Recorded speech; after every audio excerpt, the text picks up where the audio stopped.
Y'all ready? Let's go! This is your wake-up call. Yeah, This is your daily reminder. yeah, This is your confirmation. yeah. Turn it up a little bit This is louder. your wake-up This is your call. wake-up This is call. your daily reminder. So, Anthony, you've done, a lot of people have touched on this very, very interesting time called 2020 that's filled with a variety of things, which we will get into. But you've actually stamped it with the title, Stuck in the House, the Pandemic Project. That's original. I give you total props for that. So what inspired that title? And did you get an endorsement from the label and everybody in your team? Oh man, well the title was absolutely inspired by the truth and the reality of all of our situation, Stuck in the house is how we all have felt since March. And for a creative, that means so many things for me because I am an introvert by nature, Okay. but I like to be introverted on my own terms. It's different when you are forced to literally be in the bubble, in the box of your life. So when I called the label and told them I wanted to do a special project that was not the project that we were expecting to do, they were intrigued. And then when I told them the name of the project, they were really intrigued. What made it very unique is that I recorded it, I wrote all of it here in the house. And the label, no one was able to hear it until just recently.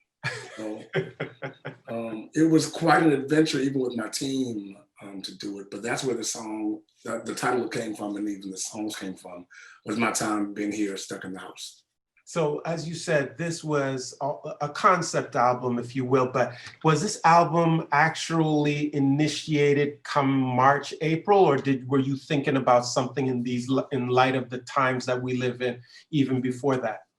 No, what really happened, Chris, was every month that we've been in quarantine, something has been happening that has been eye-opening. And creatively, the way that I operate in my creative space, that's how I express myself. So things were happening throughout the course of the pandemic. And when it would happen, I would sit at the piano, sometimes in my morning meditation time. Sometimes I'd be on Facebook Live and I would literally sing out what was in my heart. And from those moments came this project. So it wasn't like it was planned from the beginning of the pandemic. It literally is a collection of songs that has chronicled my journey through the pandemic from March until now. And it didn't have a name or even have like a structure to it until recently, like about a month ago. Wow. Yeah. You've had a remarkable relationship with Ty Scott because you've been with the label, from what I can see, from 2012, 8, maybe longer years, which is unusual because, artists are always hopping from label to label. Sure. Is it because you have a very special relationship? Is it because you feel this is where God wants you to be? What has made this a win-win situation? Absolutely. Ty Scott is the longest running independent label in gospel music, and it's Black owned as well. I take great pride in that. Because what it means to me is that the people who are behind Ty Scott are foundational people. They're structured. It was built from the ground up. It was built with hard work and dedication, which means that you're invested in it. Yes. Anybody that's invested in a business that way will also be invested in its success and everything attached to its success. And that's what I found from day one with Ty Scott. They've been so much more than a label. They have literally become like family, and they treat me as a person, not as an artist or as a number on their label. So, in my career, I have no disrespect towards any of the other labels. Right. Some of them are a little larger and a little more crowded, and maybe they have a little more reach. I don't know.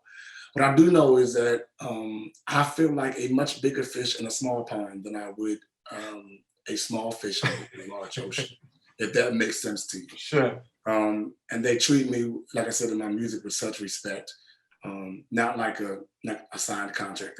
They treat me like I have a ministry, and it's their job to help push what God gives me out to the world, and that matters to me. So my initial contract was over years ago. We have just decided to continue our partnership because it has been mutually beneficial and we love each other for real. I can tell. You can see that. Coming back to the time that we live in, 2020, that's been characterized by the pandemic, quarantine, civil unrest, and a really, really ugly election. What has created maybe the greatest unease, the greatest anxiety through this year for you personally? I think that's an interesting question and a really good question. There's a lot of things that have happened that have been alarming for me. Of course, the social injustice, and the treatment of people that look like me as a Black man Yes. in this America is alarming. Will Smith said something that I have had to wrestle with, is that racism is not just become something new. It's just being recorded. Okay. Nothing has changed. It's just that it's been documented much more. And that's what I've had to witness and grapple with. In fact, on this project, I tackled that with a song that I did called Call to Action. Because one of the other most alarming things, since you asked it, for me has been the eye-opening reality of what people really feel in their hearts based off of their actions and the things that they post and what they say. We went to this year, everybody was talking about at Church 2020 Vision. Well, yeah. What I've had to grapple with is the reality of what you are forced to see now, because people are speaking up very loudly with their words and with their silence. Yes. What they feel, and that has been hard to grapple with. As a Christian man and as a Black man, it's been hard to grapple with both. You know, this year has been a year I characterize as being very disruptive, both socially, politically, and economically. Sure. For you as a recording artist and as a worshiper, in discussions with friends who are also worshipers and also recording artists, what do you foresee will be the future as a recording artist, as a worshiper, as we move into 2020, 2021? Will there be some sort of return to what we were familiar with, or are we entering into a new stage? Personally, I do believe that at some point we will be able to return to some semblance of what it used to be. Yes. What I think has changed forever is, hopefully, our preparedness and our ability to think about how to reach people away from the normal ways we've done it for years and years and years. We've only thought about concerts in person.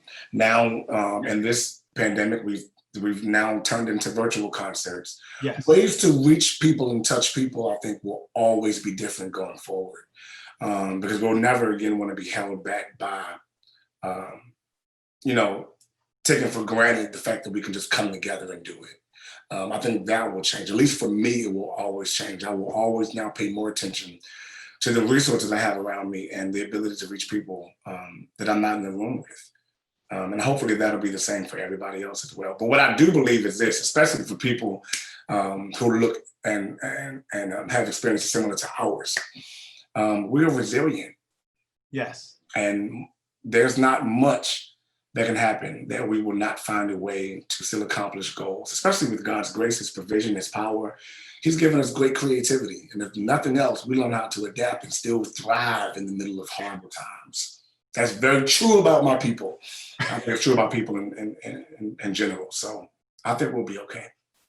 Y'all ready? Let's go!